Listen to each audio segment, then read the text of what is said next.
1848 সাল গোটা পৃথিবীর ইতিহাসে অত্যন্ত গুরুত্বপূর্ণ, কারণ 1848 সালে ফেব্রুয়ারি বিপ্লব হয়েছিল, 1848 সালে জুলাই বিপ্লব হয়েছিল।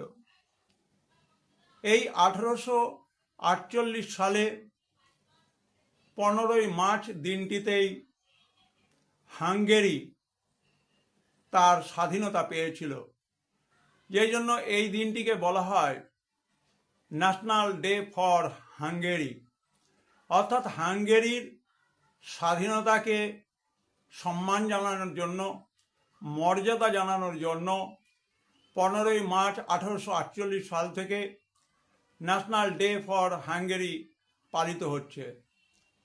1951 সালে, তখন ভারতবর্ষ সবেমাত্র স্বাধীন হয়েছে, এবং আমরা জানি যে গোটা পৃথিবীর ক্ষেত্রে এবং বিশেষভাবে এশিয়া দেশগুলোর ক্ষেত্রে তেল সম্পদের গুরুত্ব অপরিসীম, এবং ইরান হচ্ছে সেই তেলের একটা গুরুত্বপূর্ণ ভাণ্ডার।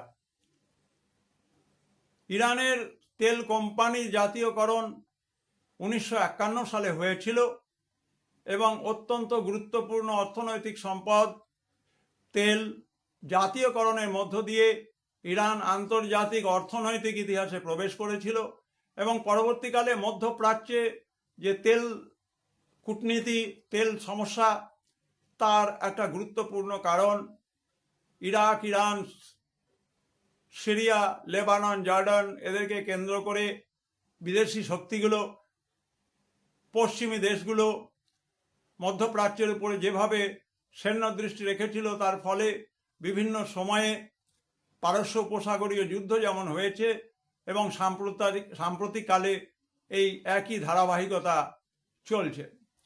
সুতরাং আমার প্রিয় দর্শক, ছাত্রছাত্রী সবাই এই গুরুত্বপূর্ণ আন্তর্জাতিক ঘটনা 15ই মার্চ 1951 সাল, 1848 সাল, 1877 সাল, 1962 সাল কী কী ঘটেছিল, ল্যান্ডমার্ক হিসেবে 15ই মার্চ সেগুলো তুলে ধরা হলো।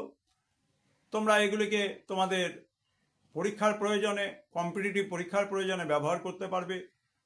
সবাই ভিডিওগুলো শেষ পর্যন্ত দেখবে। সবাই ভালো থাকবে, সবাই সুস্থ থাকবে।